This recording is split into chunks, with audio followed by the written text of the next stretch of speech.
Dalam ilmu pendidikan ada yang namanya teori multiple intelligences. Teori ini percaya bahwa manusia bisa dibedakan berdasarkan 8 jenis kecerdasan. Ada yang cerdas secara bahasa, matematika, musik, gerak, intrapersonal, dan sebagainya. Itulah alasan mengapa di sekolah ada siswa yang nilai matematikanya tinggi tapi nilai bahasanya rendah. Atau nilai olahraganya tinggi tapi nilai matematikanya rendah, nilai bahasanya rendah. Saya sepakat dengan konsep tersebut dan saya menganggap diri saya tidak cerdas secara bahasa. Terbukti, saya sudah belajar bahasa Inggris sejak SMP sampai kuliah. Saya kursus di tempat terbaik di kota saya membeli buku-buku yang berkualitas, saya belajar menggunakan berbagai aplikasi, tapi hasilnya masih belum memuaskan. Nilai saya masih rendah. Jangankan bahasa Inggris, bahasa Indonesia saya saja masih dikoreksi oleh teman-teman saya. Tapi masalahnya, saya ingin mendapatkan beasiswa S2 luar negeri. Otomatis bahasa Inggris adalah syarat mutlak yang harus saya lalui.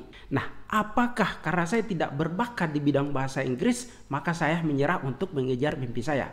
Tidak demikian.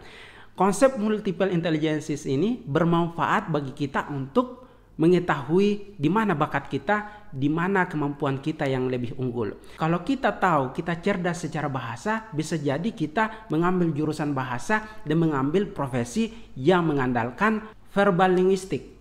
Misalnya menjadi stand up comedian. Atau ketika kita tahu bahwa kita cerdas secara matematika, maka kita bisa mengambil jurusan MIPA, kedokteran, bekerja sebagai saintis. Atau kalau kita sadar bahwa kita cerdas secara visual, suka menggambar, maka kita bisa mengambil jurusan seni rupa, jurusan arsitektur, atau animasi. Di saat bersamaan, multiple intelligences ini juga kita bisa mengetahui di area mana kita lemah. Jadi seperti yang saya katakan tadi, saya lemah di bahasa Inggris, maka saya membutuhkan usaha yang ekstra untuk belajar bahasa Inggris. Jadi kuncinya di sini adalah usaha.